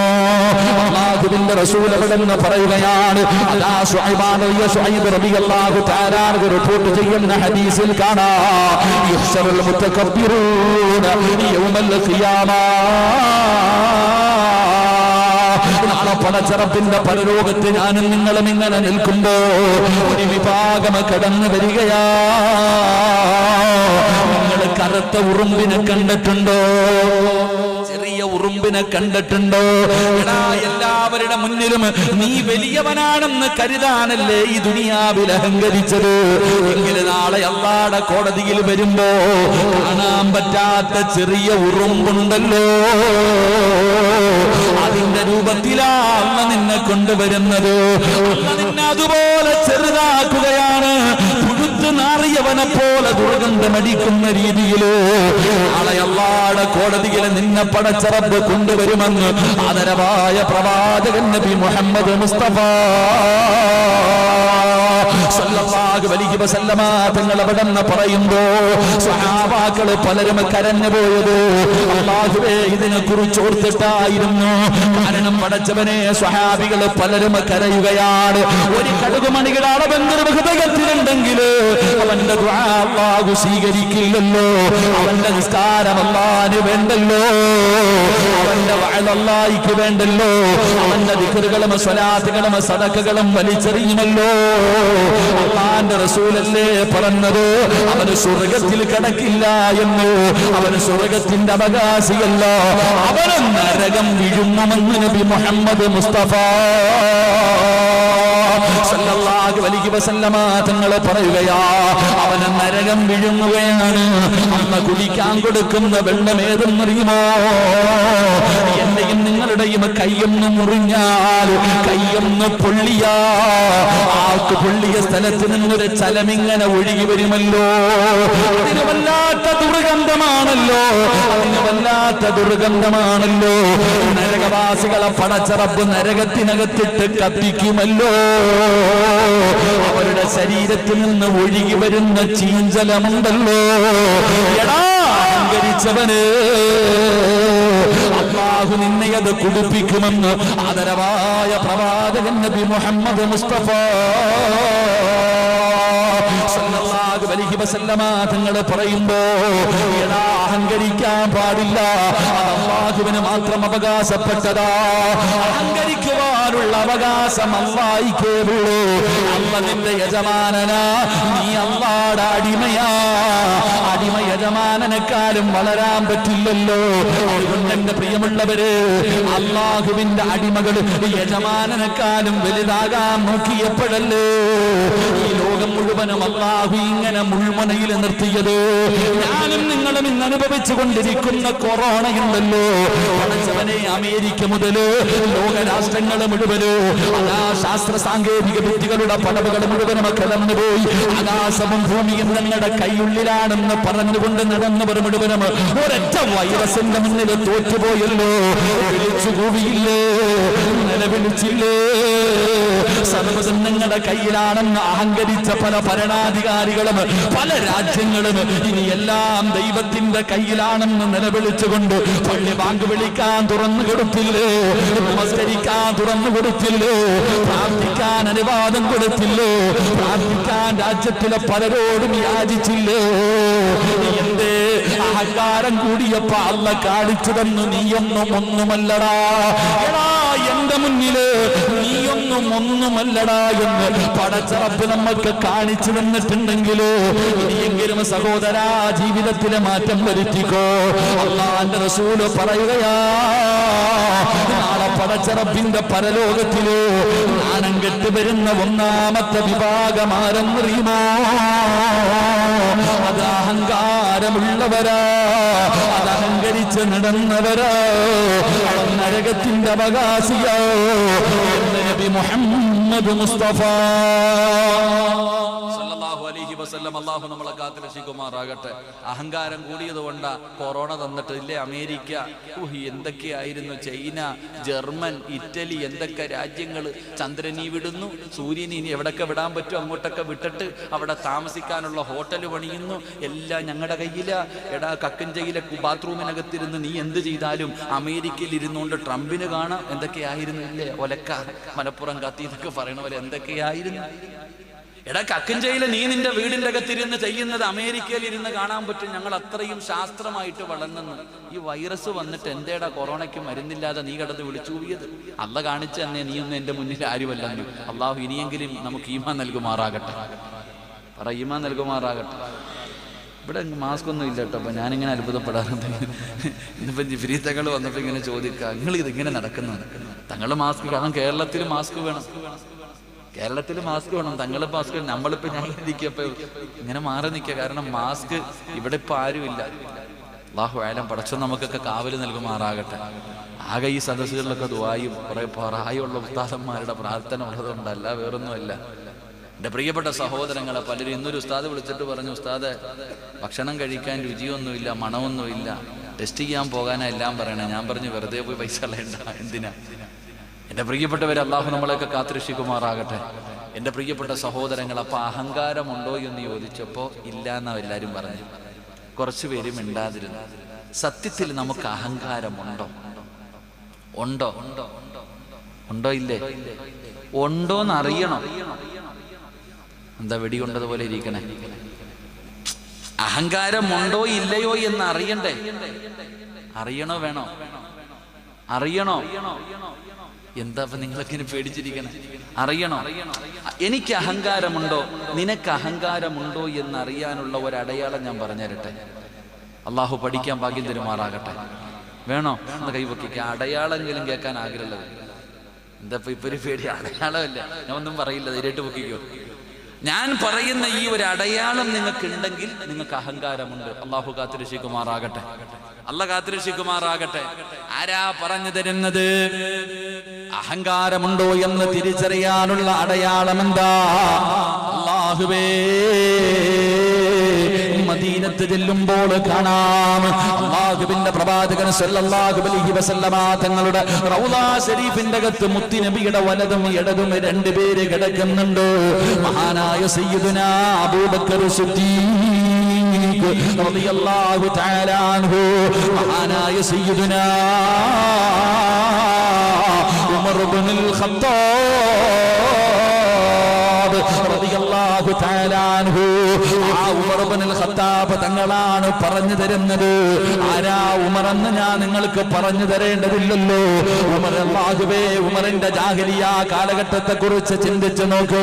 പടച്ചവരെ, ഭക്ഷണം കഴിക്കാത്ത കുഞ്ഞുങ്ങളോട് ഉമ്മ പറയും, എടാ ഖത്താബിന്റെ മകൻ ഉമർ വരുന്നുണ്ട്. നമ്മുടെയൊക്കെ വീട്ടില് നമ്മുടെ മക്കള് ഭക്ഷണം കഴിക്കാതിരുന്ന ഉമ്മ പറയും, തോ ശൈത്താൻ വരുന്നുണ്ട് അല്ലേ? ഞങ്ങളുടെ നാട്ടിൽ വേറെ പറയും, ഇവിടെ എന്താ പറയുന്നത് എനിക്കറിയില്ല. ഇപ്പൊ പിന്നെ പിടിച്ചോണ്ട് പോതോ, ഇന്ന ആള് വരുന്നത് പറയും, പേടിക്കും.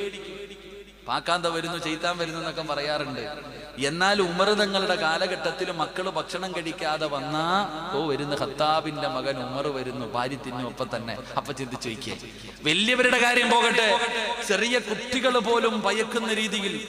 അതുകൊണ്ടാണ് ഉമർ ഇബ്നുൽ ഖത്താബ് റളിയല്ലാഹു തആല അൻഹു ഇസ്ലാമിലേക്ക് കടന്നു വന്നു. അള്ളാന്റെ വിശുദ്ധമായ ഖുർആൻ കേട്ടിട്ട് ഇസ്ലാമിലേക്ക് കടന്നു വന്നു എന്ന് ഉമർ റളിയല്ലാഹു തആല അൻഹുവിന്റെ അയൽവാസിയോട് പറഞ്ഞപ്പോൾ അയൽവാസി പറഞ്ഞ മറുപടി എന്തെന്നറിയോ? ഈ വീടിന്റെ മുറ്റത്ത് ഇരിക്കുന്ന കഴുത മുസ്ലിമായെന്ന് പറഞ്ഞ് ഞാൻ വിശ്വസിക്കും, എന്നാൽ ഖത്താബിന്റെ മകൻ മുസ്ലിമാവും. ഈ നിൽക്കുന്ന കഴുത മുസ്ലിമായി എന്ന് പറഞ്ഞാൽ ഞാൻ വിശ്വസിക്കാം, ഖത്താബിന്റെ മകൻ ഉമർ അവൻ മുസ്ലിമായി എന്ന് പറഞ്ഞാൽ ഞാൻ വിശ്വസിക്കില്ല. അപ്പൊ ആലോചിക്ക്, ഒരു കഴുത മുസ്ലിമായി എന്ന് പറഞ്ഞാലും ഉമറും ആ ഉമർതങ്ങൾ. അപ്പൊ ആ ഉമർതങ്ങളുടെ ധൈര്യം, നെഞ്ചു വിരിച്ചിട്ട് നടന്ന എന്തായിരിക്കും ഒന്ന് ആലോചിക്കുക. എല്ലാവർക്കും പേടിയാ, എന്തേടാന്ന് ചോദിച്ചാൽ ഒരുത്തിന് അനങ്ങൂല. അതായിരുന്നു ഉമർ. ആ ഉമർ ഇബ്നുൽ ഖത്താബ് റളിയല്ലാഹു തആല അൻഹു. എന്റെ പ്രിയമുള്ളവരെ, ഇസ്ലാമിന്റെ രണ്ടാമത്തെ ഖലീഫയായിട്ടിരിക്കുമ്പോ ഉമർ തങ്ങളെ പടച്ചവനെ ഖലീഫയാണല്ലോ. അല്ലാഹുവിന്റെ പള്ളിയിൽ നിന്ന് ബാങ്ക് വിളിക്കുകയാണ്, അസ്സലാത്തു ഖൈറും മിനൻ അല്ലാഹുവിന്റെ പള്ളിയുടെ മിനാരത്തിൽ നിന്ന് സുബഹി ബാങ്ക് വിളിക്കുകയാണ്. എല്ലാവരും പള്ളിയിലേക്ക് വിടുകാൻ തുടങ്ങി. എല്ലാവരും പള്ളിയിലേക്ക് നിസ്കരിക്കാൻ കടന്നു ചെന്നു. അതാ വരുന്നു ഉമർ ഇബ്നുൽ ഖത്താബ് റളിയല്ലാഹു തആല അൻഹു. നിസ്കരിക്കുന്നതിന് വേണ്ടി പള്ളിക്കകത്തേക്ക് കടന്നു വന്നു. അവിടെ നിന്ന് ഇഖാമത്ത് കൊടുത്തു. ഉമർ തങ്ങൾ ഇമാമായി കയറി നിൽക്കുകയാണ്. ഇസ്ലാമിന്റെ ഖലീഫയാണല്ലോ. അവിടെ നിന്ന് ഇമാമത്ത് കയറി നിന്നു. അല്ലാഹുവേ, നിയ്യത്ത് ചെയ്ത് കൈകെട്ടുകയാണ്. അവിടെ വജ്ഹത്ത് പോടി, അവിടെ നിന്ന് ഫാത്തിഹ ഓതി. പടച്ചവനെ, സ്വഹാബികൾ മുഴുവനും കൈകെട്ടിയിട്ട് പുറകിൽ നിൽക്കുകയാ. ഉമർ തങ്ങൾ സൂറത്തു ത്വാഹ, സുബഹിക്ക് ഓതിയ സൂറത്തു ത്വാഹ. സുബഹിക്ക് നമസ്കാരത്തിന് ഓതിയ സൂറത്തു ത്വാഹ. നമ്മുടെ പള്ളിയിലെ ഉസ്താദ് എങ്ങാനും സബ്ബിഹിസ്മ ഓതിയ പുറകിൽ നിന്ന് ഞാനും നിങ്ങളും ചുമയ്ക്കും ഒന്ന് നിർത്താൻ. അള്ളാഹു കാക്കുമാറാകട്ടെ. നമ്മുടെ പള്ളിയിൽ ഉസ്താദ് എങ്ങാനും സുബഹിക്ക് കയറി എന്നിട്ട് വെള്ളിയാഴ്ചയൊക്കെ സജദ ഓതാറുണ്ട്. ഇവിടെ ഓതാറുണ്ട് വെള്ളിയാഴ്ചയൊക്കെ. അച്ഛനെ എന്ന് തൂങ്ങണേ നമ്മള്. ഉസ്താദ് എങ്ങാനും ഒരു വലിയ സൂറത്ത് ഓതിയ. ഇപ്പൊ റമളാൻ വരുന്നുണ്ട്. ചങ്ങാതിമാര് ചോദിക്കും, എടാ വല്ലുഹ മുതൽ താഴോട്ടടിക്കുന്ന പള്ളി ഏതാ? തറാവിക്ക് അവിടെ പോകാൻ ഏറ്റവും നേരത്തെ എവിടാ തീരുന്നതെന്നാ നോക്കുന്നേ. 9:15 തീരുന്ന പള്ളിയിൽ പോകാം, 9:30 തീരുന്ന പള്ളിയിൽ പോകാം. അങ്ങനെ വല്ലുഹ മുതൽ താഴോട്ട്. ചില പള്ളികളിൽ അലന്തറ മുതൽ താഴോട്ടുണ്ട്. 2 റൗണ്ട്. ഏറ്റവും എളുപ്പം തീരുന്ന അവിടെയാണ് സിറാജ്. നമുക്ക് അവിടെ പോകാം. അതാ നമ്മള് എവിടെ തറാവീഹ് നിസ്കാരത്തിൽ റമളാൻ മാസത്തിൽ സർവ്വ ശൈത്താനെയും കെട്ടിയിട്ടിരിക്കുക. ഇവന്റെ തലയിൽ കൂടി ഇരിക്കുന്ന ശൈത്താൻ ഏത് ശൈത്താനാന്ന് അറിയത്തില്ല. അള്ളാഹു കാക്കുമാറാകട്ടെ. പറഞ്ഞിട്ടുണ്ടല്ലോ, ആനയ്ക്ക് മതകിളകിയാ ചങ്ങലയിലിടാം, ചങ്ങലക്കിളകിയാലോ. ഇതേപോലെ റമളാനിൽ സർവ്വ ശൈത്താനെയും കെട്ടിയിട്ടു. ഇവന്റെ രക്തത്തിൽ കയറിയിരിക്കുന്ന ശൈത്താനെ കെട്ടാൻ ഇനി എന്ത് വരുമോ? ശൈത്താനെക്കാളും വലിയ ശൈത്താന്മാർ. അള്ളാഹു കാക്കുമാറാകട്ടെ. ആമീൻ പറ. അല്ലാഹു കാക്കുമാറാകട്ടെ. ഉമർ ഇബ്നുൽ ഖത്താബ് റളിയല്ലാഹു തആല അൻഹു സുബഹി നമസ്കരിച്ചു കൊണ്ടിരിക്കുകയാണ്. സഹാബികൾ മുഴുവനും പുറകിൽ ഇങ്ങനെ കൈകെട്ടികെട്ടി നിൽക്കുമ്പോ അബൂ ലുഅ്ലുഅ എന്ന് പറയുന്ന മജൂസിയായ ഒരു മനുഷ്യനുണ്ടല്ലോ, വിഷം കടർത്തിയ ഒരു കടാരയുമായി പള്ളിക്കകത്ത് കയറി വരികയാണ്. എല്ലാവരുടെ മുന്നിലൂടെ നടന്നു പോവുകയാണ്. കയ്യിൽ കത്തി പിടിച്ചിട്ടുണ്ട്. നടന്നിങ്ങനെ മുന്നിലൂടെ നടന്നു പോയി. ഇമാമത്ത് നിൽക്കുന്ന മഹാനായ സയ്യിദുനാ ഉമർ ഇബ്നുൽ ഖത്താബ് റളിയല്ലാഹു തആല അൻഹു മഹാനവറുകളുടെ അടിവയറ്റിലേക്ക് വിഷം കടർത്തിയ കടാരയങ്ങ് കുത്തിയിറക്കുകയാ. ഉമർ തങ്ങളുടെ കുത്തുകൊണ്ട് പടച്ചവരെ രക്തമൊഴുകുകയാ. ഈ കുത്തിയ മനുഷ്യനുണ്ടല്ലോ, അവിടെ നിന്ന് ഇറങ്ങിപ്പോകുമ്പോ ആ പള്ളിക്കകത്ത് നമസ്കരിച്ചു കൊണ്ടിരുന്ന 7ഓളം വരുന്ന സ്വഹാബികളെ കുത്തിയെന്നോ മലർത്തുകയാ. ഇമാമിനെ മാത്രമല്ല കുത്തിയത്, പിന്നെ നമസ്കരിച്ചു കൊണ്ടിരുന്ന 7ഓളം വരുന്ന സ്വഹാബികള്. ചരിത്രം പറയുന്നു 17ആണെന്നും പറയുന്നു 7ആണെന്ന് പറയുന്നു. അതാ സ്വഹാബികള് കുത്തുകൊണ്ട് പിടഞ്ഞ് താഴെ വീഴുകയാണ്. അവൻ ജീവനോടെ ഇറങ്ങിപ്പോയി. ഒരാള് പോലും കൈയടിച്ചില്ല, ഒരാള് പോലും ഇറങ്ങി ഓടിയില്ല, ഒരാള് പോലും തടഞ്ഞില്ല.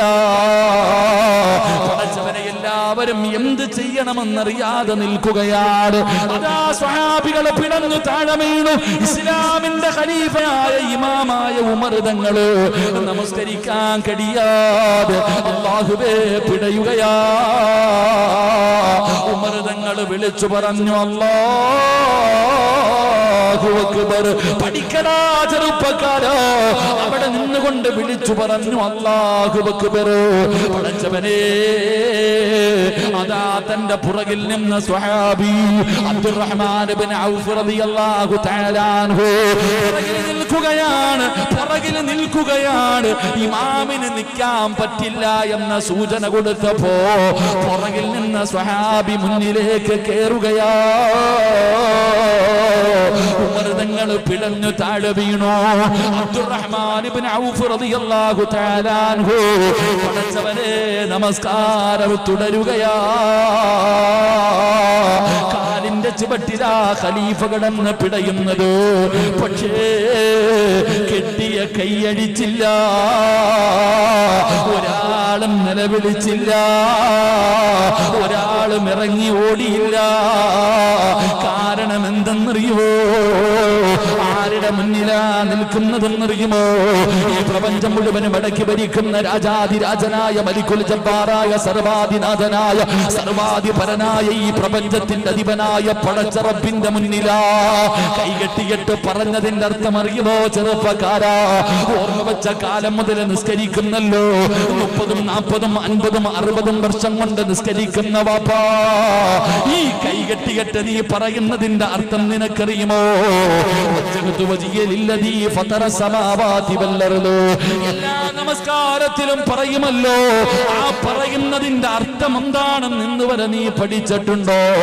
ഇന്ന സ്വലാത്തി വനുസുകി വമഹ്യായ വമമാതി. അതൊരു കരാറാവാപ്പാ, അതൊരു പ്രതിജ്ഞയാണ് ചെറുപ്പക്കാരാ. അല്ലാഹുവാണ് വലിയവനെന്ന് പറഞ്ഞ് കൈകെട്ടിയിട്ട് അല്ലാഹുവോട് പറയുന്നു, അല്ലാ, എന്റെ ജീവിതവും എന്റെ മരണവും എന്റെ ചലനവും എന്റെ സർവ്വതും നിനക്കാണല്ലാ. പടച്ചവനോട് കരാറ് ചെയ്യുകയാ, പടച്ചവനോട് പ്രതിജ്ഞ ചെയ്യുകയാ. അതുകൊണ്ടാണ് തന്റെ ഭരണാധികാരി ഇസ്ലാമിന്റെ അമീർ പോലും പിടഞ്ഞു വീണിട്ട്, പള്ളിയിലെ ഇമാമ് പോലും പിടഞ്ഞു വീണിട്ട് ഒരു സ്വഹാബി പോലും കൈയടിക്കാഞ്ഞത്, ഒരു സ്വഹാബി പോലും എഴുന്നേറ്റോടാഞ്ഞത്. എന്തിനീ ഉമർ തങ്ങളുടെ മകനുണ്ടല്ലോ, സ്വന്തം വാപ്പയാണ് കുത്തുകൊണ്ട് ഫ്രണ്ടിൽ കിടക്കുന്നത്. മകൻ പോലും ഉമർ തങ്ങളുടെ പൊന്നുമോ പോലും കൈയടിച്ചില്ല. അതാണടാ ചെറുപ്പക്കാരാ, നമസ്കാരം എന്ന് പറഞ്ഞാൽ അതാണ്. എനിക്കും നിങ്ങൾക്കും പള്ളിയിൽ പോയി നിന്നിട്ട് പടച്ചവനെ നിസ്കരിക്കുന്ന കോലമൊന്നും പറയണ്ടല്ലോ. കൈമടക്കുകയാണ് എവിടെയാ നമസ്കാരത്തില്, മുടി നേരെയാക്കുകയാ എവിടെയാ നമസ്കാരത്തില്. ഒരു കാലിങ്ങനെ കുത്തിയിട്ട് മറ്റേ കാലിങ്ങനെ പൊക്കി വെച്ച് നിൽക്കുകയാണ്. അടുത്ത് നിൽക്കുന്നവനെ ഇങ്ങനെ കൈമുട്ടുകൊണ്ട് തട്ടുകയാ. എല്ലാം എവിടെ വെച്ച്? നമസ്കാരത്തിലാ. പടച്ചവനെ അബ്ദുറഹ്മാൻ ഇബ്നു ഔഫ് റളിയല്ലാഹു തആല അൻഹു അവിടുന്ന് സഭാ നമസ്കാരം പൂർത്തീകരിച്ചു. എല്ലാവരും ഓടി വരികയാണ്. ഉമർ തങ്ങൾ പടച്ചവരെ, ഉമർ തങ്ങൾ ബോധമില്ലാതെ കിടക്കുകയാ. എല്ലാവരും ഓടി വന്നു. ഉമർ തങ്ങളെ വിളിക്കുകയാണ്, പക്ഷേ എഴുന്നേക്കുന്നില്ലല്ലോ. എത്ര വിളിച്ചിട്ടും എഴുന്നേക്കുന്നില്ല. ആ സമയത്താണ് സുബഹി നമസ്കാരത്തിന് വാപ്പയുടെ പുറകിൽ നിന്ന് നിസ്കരിച്ച പൊന്നാര മകൻ വിളിച്ചു പറഞ്ഞു കൊടുക്കുന്നു, എന്റെ ഉപ്പ എഴുന്നേക്കണോ, എന്റെ വാപ്പ എഴുന്നേക്കണോ. നിരന്നിരിക്കുന്ന ഉപ്പമാരോട് ഒരു മകൻ കൊടുക്കുന്ന സർട്ടിഫിക്കറ്റ് എന്തെന്നറിയുമോ? ഈ നിരന്നിരിക്കുന്ന വാപ്പമാരോട് ചോദിക്കട്ടെ, നിങ്ങളുടെ മകനോടെങ്ങാടും നിങ്ങളുടെ മകളോടെങ്ങാടും നിങ്ങളെ കുറിച്ച് ചോദിച്ചാ എന്ത് പറയും വാപ്പാ? ഏറ്റവും വലിയ സർട്ടിഫിക്കറ്റ് മക്കൾ തരുന്ന സർട്ടിഫിക്കറ്റാ. അതുകൊണ്ടല്ലേ അതാ പരിശുദ്ധമായ ഖുർആൻ പറഞ്ഞത്, ഒരു ദുആ ചെയ്യുന്ന മനുഷ്യന് സ്വർഗ്ഗത്തിൽ ഒരു വീടുണ്ടെന്നാ. ഏത് ദുആ എന്നറിയുമോ? റബ്ബനാ ഹബ് ലനാ മിൻ അസ്വാജിനാ وذرياتنا قرة أعين وجعلنا للمتقين إماما. അല്ലാഹുവേ, എന്നെ ഇമാമാക്കണേ അല്ലാ. പള്ളിയിലെ ഇമാമല്ല, ലിൽമുത്തഖീന ഇമാമാ. എന്റെ ഭാര്യക്കും മക്കൾക്കും മാതൃകയാകുന്ന അവർക്ക് ഇമാമത്ത് നിൽക്കാൻ അർഹതയുള്ള ഒരു മനുഷ്യനാക്കി എന്നെ നീ മാറ്റണേ അല്ലാ എന്ന് ദുആ ചെയ്യണമെന്നല്ലേ മുത്തുനബി പഠിപ്പിച്ചത്. തന്റെ പിതാവ് രക്തത്തിൽ കുളിച്ചുകൊണ്ട് കിടക്കുകയാണ്. വാപ്പയെ വിളിച്ചിട്ട് എഴുന്നേക്കാതെ വന്നപ്പോ അതാ പ്രിയപ്പെട്ട മകൻ പറഞ്ഞു കൊടുക്കുന്നു, എന്റെ വാപ്പ എഴുന്നേക്കണോ. ആരെങ്കിലും അടുത്തു പോയിരുന്നിട്ട് പറ, അസ്വലാ ഉമറേ, നമസ്കരിക്കാ സമയമായെന്ന് പറ. ബോധമില്ലാതെ മരണത്തോട് മല്ലടിച്ച് കിടക്കുന്ന പിതാവിന്റെ ചാരത്ത് ചെന്നിട്ട് ഉമറേ നിസ്കാരമെന്നൊന്ന് പറ, ഉമറേ നിസ്കാരമെന്നൊന്ന് പറ. അതാ സ്വഹാബികൾ അവിടുന്ന് ഉമർ തങ്ങളുടെ ചാരത്ത് ചെന്നു. അവിടുന്ന് പറഞ്ഞു, ഉമറേ നമസ്കാരമെന്ന് പറയുമ്പോ ഉമർ തങ്ങൾ ഞെട്ടി ഉണരുകയാണ്. ആദ്യത്തെ ചോദ്യം, സഹാബാ നമസ്കാരം പൂർത്തീകരിച്ചോ സഹാബാ? എന്റെ പ്രിയമുള്ളവരെ, ഉമർ തങ്ങളുടെ വായിലൊഴിക്കുന്ന വെള്ളമുണ്ടല്ലോ, വയറിലൂടെ പുറത്തേക്ക് പോകുകയാണ്. ഇതുപോലെ ഉമർ തങ്ങൾ ഇങ്ങനെ കിടക്കുന്നുണ്ട്. മരണത്തിന്റെ അടയാളമായി, സക്കറാത്തിന്റെ അവസ്ഥയായി, രക്ഷപ്പെടില്ല എന്ന് മനസ്സിലായി. എല്ലാവരും ഇങ്ങനെ ചാരത്ത് നിൽക്കുമ്പോ ഒരു ചെറുപ്പക്കാരൻ കടന്നു വരികയാ. ഉമർ ഇബ്നുൽ ഖത്താബ് റളിയല്ലാഹു തആല അൻഹുവിന്റെ മുന്നിലേക്ക് ഒരു ചെറുപ്പക്കാരൻ കടന്നു വന്നിട്ട് പറയുന്നു, യാ അമീറൽ മുഅ്മിനീൻ, അല്ലാഹുവേ, ഉമർ തങ്ങളുടെ ചാരത്തേക്ക് ഒരു ചെറുപ്പക്കാരൻ കടന്നു വന്നു. എന്നിട്ട് പറഞ്ഞവിടെന്ന് സന്തോഷിക്കൂ. എന്തിനാ നിങ്ങൾ കരയുന്നത്? എന്തിനാ നിങ്ങൾ വിഷമിക്കുന്നത്? എന്തിനാ നിങ്ങൾ പ്രയാസപ്പെടുന്നത്? നിങ്ങൾ ആരാണെന്ന് ഓർക്കും ഉമറേ. നിങ്ങൾ ആരായിരുന്നു? അല്ലാഹുവിന്റെ റസൂലിന്റെ തലയെടുക്കാൻ പോയ മനുഷ്യനായിരുന്നില്ലേ? നിങ്ങൾക്ക് അല്ലാഹു ഹിദായത്ത് നൽകിയില്ലേ? അല്ല നിങ്ങളെ മുസ്ലിമാക്കിയില്ലേ? മുത്തുനബിയുടെ കൈ പിടിച്ചിട്ടല്ലേ മുസ്ലിമായത്, ഷഹാദത്ത് കലിമ പറഞ്ഞത്? ആ മുത്തുനബി നിങ്ങളെ സ്നേഹിച്ചില്ലേ? ആ മുത്തുനബി പടച്ചവര്, ആ മുത്തുനബിയുടെ മുത്തുനബി നിങ്ങളെ വല്ലാതെ ഇഷ്ടപ്പെട്ടല്ലോ. നിങ്ങൾക്ക് ഇസ്ലാമിന്റെ ഖലീഫയാകാൻ കഴിഞ്ഞില്ലേ? ഇനി ഏറ്റവും വലിയ ഭാഗ്യമെന്താ? ഒരാൾക്കും കിട്ടാത്ത ഭാഗ്യം അല്ലാഹു നിങ്ങൾക്ക് നൽകിയില്ലേ? ഒരു മനുഷ്യനും അല്ലാഹു കൊടുക്കാത്ത ഭാഗ്യം മദീനത്ത് കടന്ന് ഷഹീദാകാ. ഉമർ തങ്ങളുടെ കണ്ണ് നിറഞ്ഞുപോയി. ഉമർ തങ്ങളുടെ കണ്ണ് നിറഞ്ഞുപോയി. ചെറുപ്പക്കാരൻ ചോദിക്കുന്നു, ഉമറേ, ലോകത്തൊരു മനുഷ്യനും കൊടുക്കാത്ത ഭാഗ്യം അല്ലാഹു നിങ്ങൾക്ക് നൽകിയില്ലേ? ഷഹീദിന്റെ മരണം അല്ലാഹു നൽകിയില്ലേ? ഈ മദീനത്ത് കിടന്ന് മരിക്കാൻ, ഈ മദീനത്ത് കിടന്ന് ഷഹീദാകാൻ, ഈ യുദ്ധം ഹറാമാക്കിയ ഈ മദീനത്ത് കിടന്ന് ഷഹീദാകാൻ അല്ലാഹു നിങ്ങൾക്ക് ഭാഗ്യം നൽകിയില്ലേ? നിങ്ങൾ സ്വർഗത്തിലാണെന്ന് മുത്തുനബി പറഞ്ഞില്ലേ? നിങ്ങൾ എന്തിനാ ഭയപ്പെടുന്നത്? ചെറുപ്പക്കാരൻ ഉമർ തങ്ങളോട് ഇങ്ങനെ പറയുകയാണ്. ഉമർ തങ്ങൾക്ക് വലിയ സന്തോഷമായി. എന്നിട്ട് ആ ചെറുപ്പക്കാരൻ ഇങ്ങനെ തിരിച്ചു നടക്കുമ്പോൾ, ആ ചെറുപ്പക്കാരൻ അവിടെ നിന്ന് തിരിഞ്ഞു നടക്കുമ്പോ ഉമർ തങ്ങൾ വിളിക്കുകയാണ്, യാ ബുനയ്യാ. ഇത്രയും പറഞ്ഞിട്ട് തിരിഞ്ഞു പോകുന്ന ചെറുപ്പക്കാരന് ഉമർ തങ്ങൾ വിളിക്കുന്നു, പൊന്നുമോനെ ഒന്ന് നിൽക്കടാ.